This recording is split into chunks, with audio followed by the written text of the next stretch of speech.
the next 30 minutes, we bring you an overview of all that's happening around the globe. This is Speed News. Let's get started.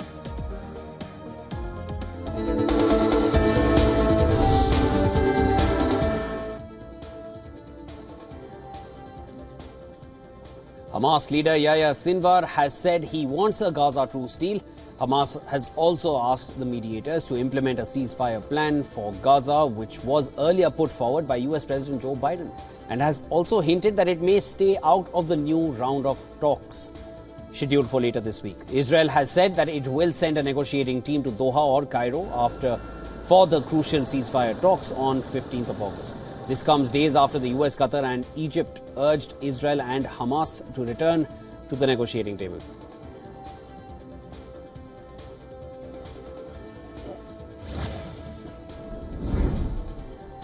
Despite mounting global pressure for a ceasefire, Israel continues with its offensive in Gaza. The Israeli Defense Forces claim to have struck 30 sites in the Strip in the last 24 hours. The IDF says they were all Hamas military targets, military structures, anti-tank missile launch posts and weapons storage facilities. Thousands of residents flee Khan Yunis with whatever they could grab as Israel expanded evacuation orders in the Strip. According to reports, one person was killed and several others were wounded in the strike. The residents were notified of a possible strike in the area.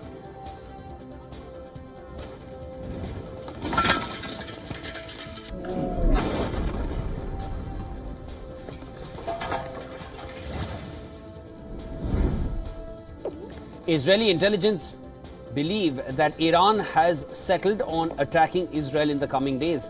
Tehran's expected retaliation could even come before Thursday this week. According to a new Axios report, Defense Minister Yoav Gallant spoke with US Defense Secretary Lloyd Austin on Sunday. He told him that Iran's military preparations are pointing to a large-scale attack on Israel. An attack by Iran is being speculated even before the scheduled ceasefire talks in Cairo on the 15th of August. Between Israel and Hamas, following this, the US ordered the deployment of USS Georgia guided missile submarine to West Asia amid soaring tensions.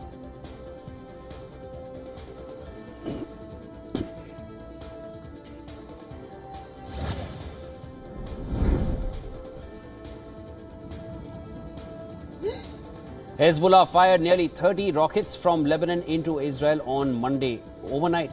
According to Israeli Defense Forces, sirens sounded in North Israel. No injuries reported. The IDF stated that the projectiles were identified crossing from Lebanon, with several of them falling in open areas. The Lebanese group has also vowed revenge on Israel over the assassination of its senior commander Fuad Shukr.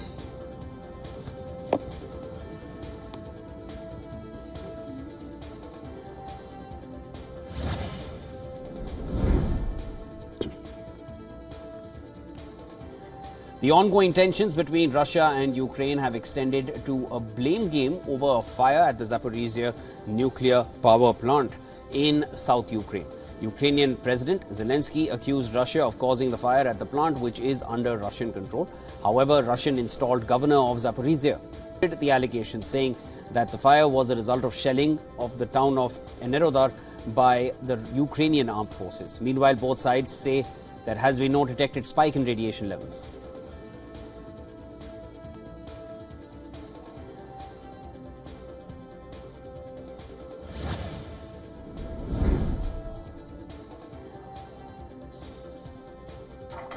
Ukrainian troops have advanced some 30 kilometers into Russia, with Moscow terming it an effort by terrorists to destabilize the country. This comes after Ukraine's incursion into Russia's Kursk province.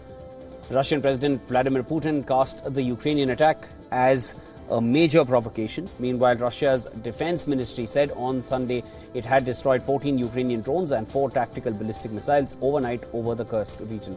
Additionally, 18 drones were said to have been destroyed over other Russian regions that Ukraine frequently attacks.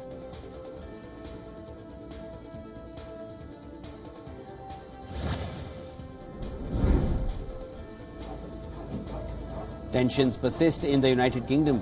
Clashes were witnessed between police and protesters in Northern Ireland's Londonderry following the Apprentice Boys of Derry Parade, an annual march which marks the anniversary of the ending of the 1689 siege of Derry.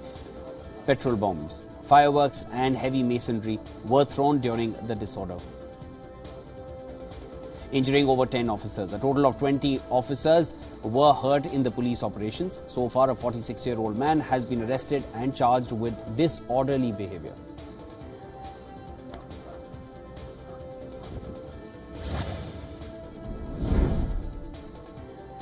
Days after the tragic airline crash that killed 62 passengers, a probe is underway into the causes of the tragedy which took place in Brazil. Authorities have managed to extract 100% of the data from the black boxes recovered from the aircraft. CENIPA's chief, Marcelo Moreno, stated that French and Canadian experts, flight technicians, aircraft manufacturers and engine manufacturer Pratt and Whitney will assist CENIPA members in the investigation. Moreno added that he intends to reveal the preliminary report on the aircraft accident within 30 days.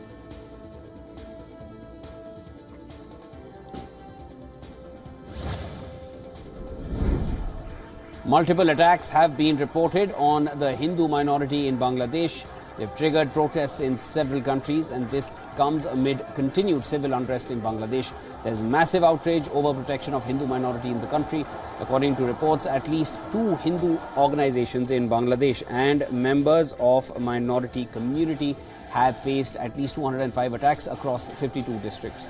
After the fallout of the Sheikh Hasina government, Bangladesh's interim government says it is important that people feel India is a good friend of Bangladesh.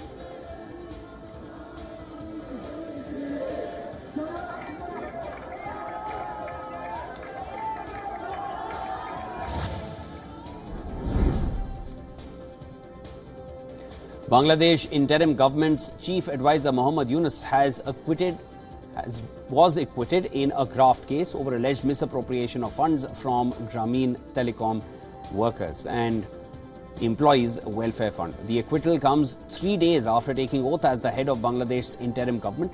Reports suggest that a special judge's court passed the order after accepting the graft agency application, seeking to withdraw the case under the Criminal Procedure Code. Last week, the Labour Appellate Tribunal acquitted the Nobel laureate in a labour law violation case.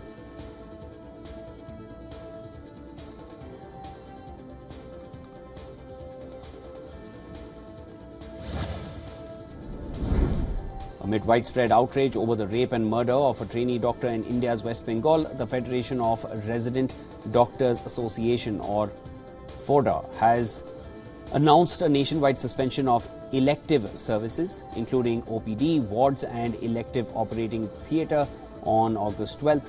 They demand justice for the second-year PG resident, who was found dead in the seminar hall of the RGKAR Medical College.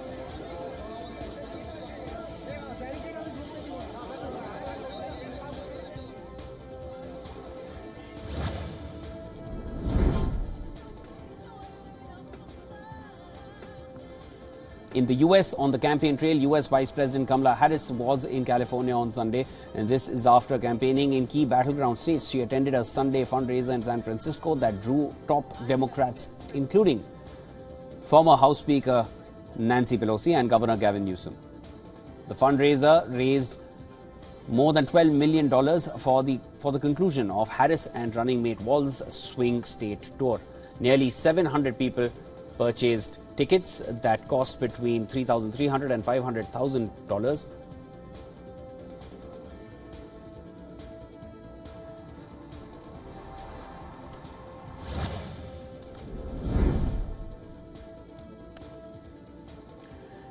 Joe Biden has said that he dropped out of the presidential race to the White House to ensure that Donald Trump was defeated in his first interview. And this is what Biden revealed in his first interview since taking the decision to step aside. Biden also fired fresh salvos at Trump, calling him a genuine danger to American society and American security. Biden told CBS News that his exit was important to reunite the Democratic Party. Explaining his exit, Biden said other Democratic Party politicians standing for re-election feared he would damage their chances. Biden maintained that his race against Trump was neck and neck, and the race would have been down to the wire.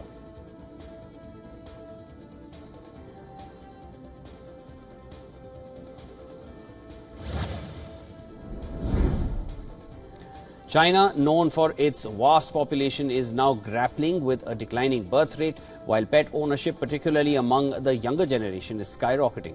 By 2030, the country's urban centers are expected to be overrun by an army of 70 million pets, while the human population dwindles to 40 million. Nearly half of China's pet owners fall into the 23 to 33 age bracket. And this suggests that millennials and Gen Z are leading this persistent revolution. They're looking at me.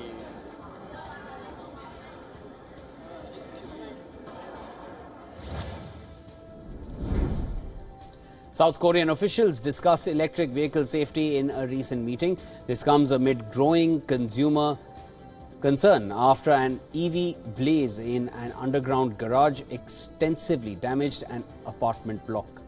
The country's vice environment minister is leading the meeting, which is also being attended by the Transport and Industry Ministries and National Fire Agency.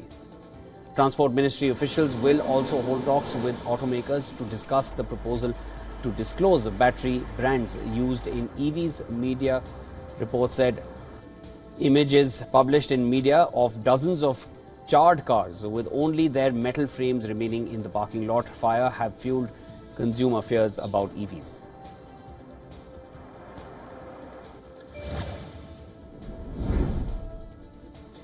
Bank of America CEO said that US consumers could become dispirited if Federal Reserve does not start cutting interest rate. At the end of the July, Fed kept the policy rate in the same 5.25-5.5% range. It has been for more than a year at this point. However, the Fed signaled that a rate cut could come as soon as September if inflation continued to cool.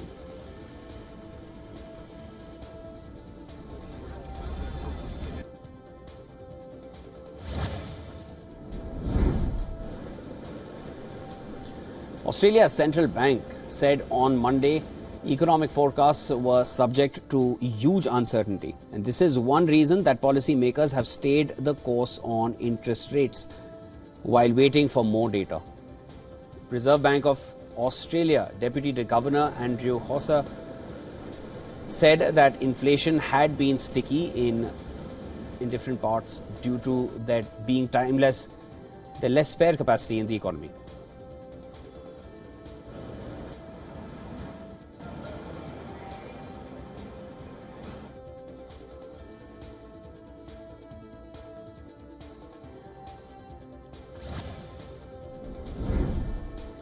CEOs of Britain's biggest companies enjoy record pay in 2023. 9 firms offer packages of more than $12.75 million. Research on Monday has shown this. This comes as British workers argue for higher wages. Train drivers and family doctors are among employees in Britain to take industrial action this year over pay or conditions. The median pay for a CEO rose 2.2%. to £4.19 million last year. Think tank The High Pay Centre had said this. However, it added CEO pay growth had slowed compared with the previous 2 years.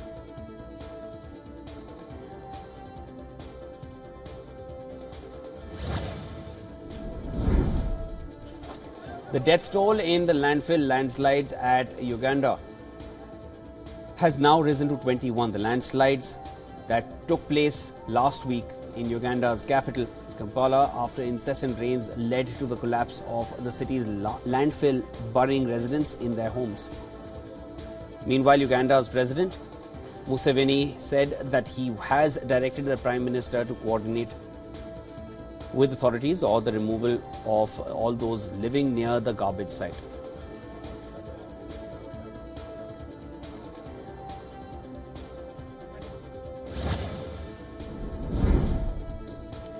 Greece's capital, Athens, was covered with haze as wildfires ravaged across various parts of the city. This comes amid high-risk warnings for fires due to extreme weather conditions. In eastern Attica, wildfires scorched across scattered homes in the pine forest regions of Varnavas. Meanwhile, over 250 firefighters with 12 water planes and 7 helicopters were deployed to tame the blaze.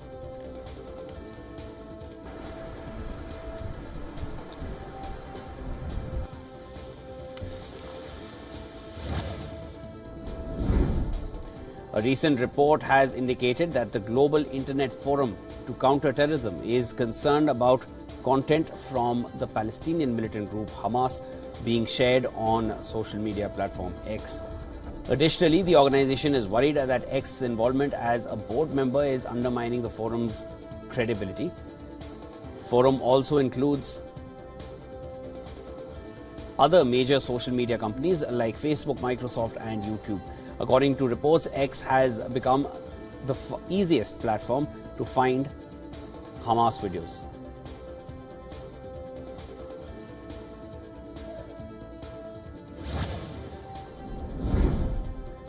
Donald Trump's presidential campaign has said that some of its internal communications have been hacked. They've been compromised. The campaign has accused Iranian actors of stealing the documents, while the campaign did not provide any evidence linking the document leak to Iranian hackers or Iranian government.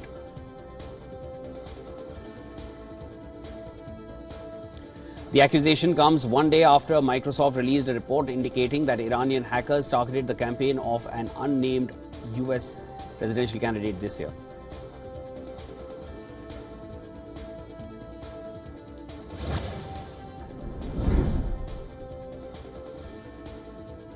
The company behind ChatGPT, OpenAI, is concerned that its realistic voice feature for its artificial intelligence model might cause people to bond with the bot at the cost of human touch and human interactions. The tech company added that chatting with AI might result in misplaced trust, and the high quality of the GPT voice may intensify that effect.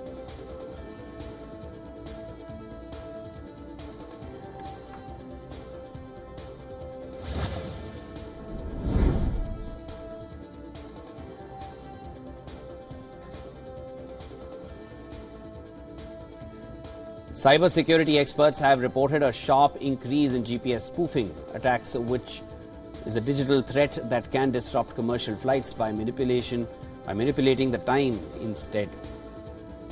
An aviation advisory group noted a 400% rise in such incidents, with some cases causing unusual behavior in airplane clocks. In one recent event, a major airline's aircraft experienced a sudden time shift by several years, leading to a loss of access to its encrypted communication systems, although the advisory board clarified that these spoofing attacks are unlikely to cause crashes.